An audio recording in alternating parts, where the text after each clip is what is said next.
And today we're going to be talking about daylilies, all about how to care for them and divide them in your landscape.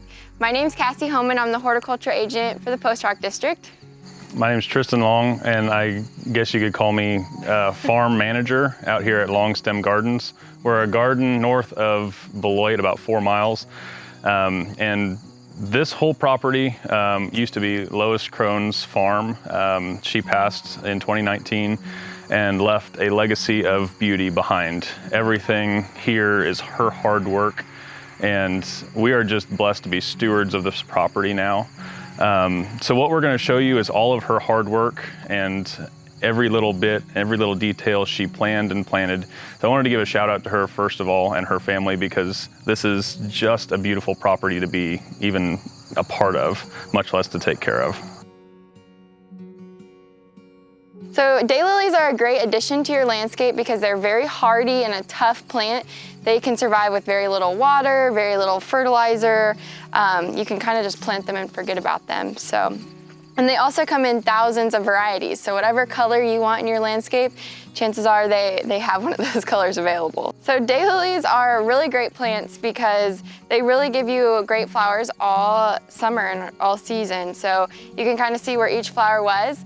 They do get their name because the blooms last one day, but they just keep putting out new blooms all summer. So you can see this is a giant plant with lots of different fans.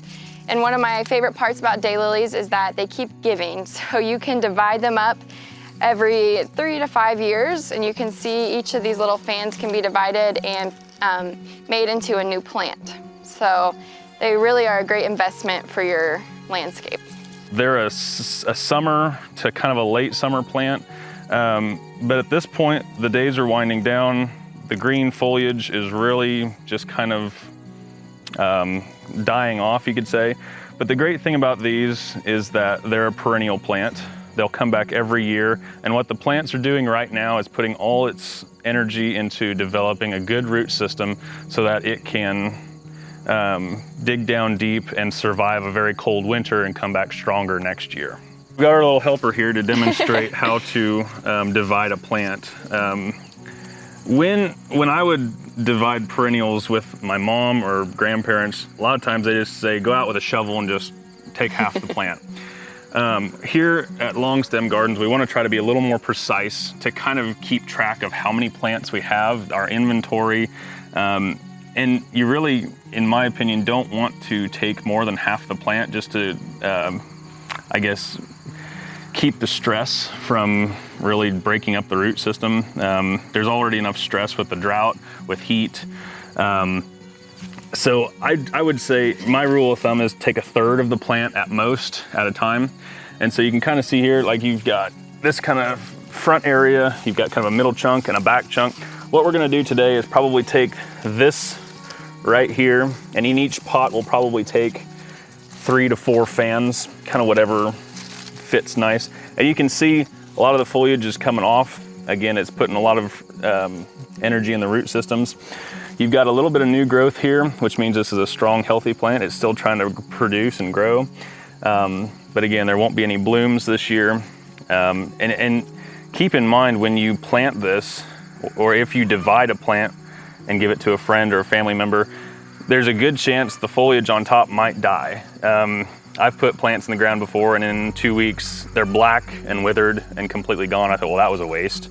And then next summer it'll end up coming back in just a huge plant, because it put all its energy in the roots, really invested in that root system, and is prepping to grow big and strong next year. You can even cut them back a little bit, right? Yep, absolutely. And they tell you to cut about and leave about 1/3 of the foliage when you transplant it. So you can kind of think of it in thirds: 1/3 of the plant, 1/3 of the foliage.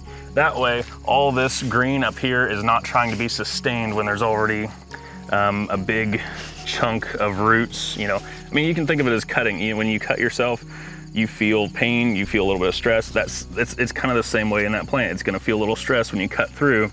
Not going to kill the plant, but definitely going to put a little stress. So you minimize the amount of things it has to take care of by cutting off most of the foliage. Yeah. So you really want to choose a day that's not That's not stressful. If you tried to do this during the hundreds where the wind's blowing, it's dry, there's already a lot of stress on the plant, it's not gonna be very good. You wanna wait till it's starting to go into dormancy. All the blooms are gone, you can see. These are what the blooms, I mean, this is the stems that the blooms come out on. They're done, there's no more, I mean, there's nothing to them. The plant's done producing blooms. Again, it's putting everything down in the root system. Come on, sweetheart, move out. So what you're gonna do, you're gonna clear away all the weeds and get a really good view of your root system. You can see right here, that's kind of the border, or I guess the edge of the root system. And so what I like to do is just kind of clear out an area and then kind of plan what you're gonna get into here. We're talking about thirds again. I'm going to kind of, you can kind of hear a little crack, a little crunch. You're kind of working your way through the roots real easy, real gentle. Nothing against my mom, but that whole shovel idea can be a little bit rough, and it's harder to control where your shovel goes since it's such a big blade. So a smaller blade will help you kind of cut through real precise. Now again, if you're with a friend and you're just wanting to divide a plant in half, the shovel idea is really quick because you can basically slice right through and dig up. This trowel, oh, I don't know, about 6 inches or so. You can pick up any hardware store, garden center. Real inexpensive, but it's really good for depth. That blade's about as deep as you want to go to start. And you can feel right when you're done crunching through. So if you kind of work your way around, kind of break up the soil like that, you want to gently move and lift to where you can kind of see that plant working its way up. And from here, you can get what I like to call a potato fork. There's a lot of names. When you work in a hardware store, you hear names upon names for different items. Everybody has their own idea, but this is a nice long tined fork, real sturdy blade that can help you get down deeper underneath the root system. You're helping great, Oreo. You can kind of move back and forth and tilt back. Once it's loose, you want to come kind of from the front so you don't damage the rest of the roots behind it. Just lightly pry. I don't know if you can hear that kind of cracking over, but that is a beautiful division. Very easy. You can see the rest of the plant, the root system here. Look how deep that goes, reaching way down for moisture. This is a really strong root system. As you kind of pinch here and feel those roots, the tubes going down, none of them are soft, they're not mushy. That means they're not rotting, which is a very good indicator of the health. Nothing, no bugs. You can, when you're doing this, is a great time to look for bugs. There's no grubs. There's no army worms. There's no destructive species down here. You'll see earthworms, which are great snacks for your backyard chickens, but also great for your soil. They'll keep things nice and aerated, very beneficial. So you can check for grubs, you can check for bugs. I don't see anything bad on these. We got a good rain out here, about 3 inches just yesterday, which really helped with the transplanting process. If you can do it right after a rain, that's good. It's really easy to get in the soil. But you can see here, you've got 1, 2, 3, 4, 5, 6, 7, 8, 9, 10, about 10 to 12 fans on this chunk of roots. That will turn into a really nice set of plants. So I'd say you'd have 1, 2, 3, if you think of thirds again, you've got 3 really strong plants. And this is just a third of the plant. Gently work away some of the soil. Try not to snap the roots. And you kind of divide up again. You want to be real gentle so you don't tear more than you have to. You're going to snap a few roots, that's just part of it. But that is what you're shooting for right there. That is a good, healthy root system. You can see as you break away the topsoil, That is all intact. It's healthy. Again, the foliage is gonna fall. It's gonna come off. In fact, if I get, there you go, thank you, Cassie. You get the pruners. This is a really good indicator about how deep, or I'm not deep, but about how tall you want your plant to be. Fall is an awesome time to divide your perennials. Probably clear through October is a great time to make your divisions and then get them in the ground so the roots of the plant have enough time to become established before it gets really cold. If you do miss fall, you can do it in early spring, but you never know how much rain or how hot it will be in Kansas in early spring. So fall is kind of the best time to do it. What I recommend is having a 5-gallon bucket right handy with you. A little bit of water in the bottom. Doesn't need dirt per se or potting mix, just keep the root system wet. Most of the time, when you're dividing in your own garden, you're gonna put it either right next to it, somewhere close by. So that way, you know, you get it out of the ground and you put it right back in the ground in a different spot. So it's but whatever you do, it's very important to keep the root system wet. So for us, we're gonna give it a little bit of a drink. Just like any nursery or greenhouse would, you'd keep it wet so that it continue to grow. But make sure you have water handy, a 5-gallon bucket, so that if you're digging multiple root systems, multiple plants, you can keep them all hydrated and keep the stress off the plant.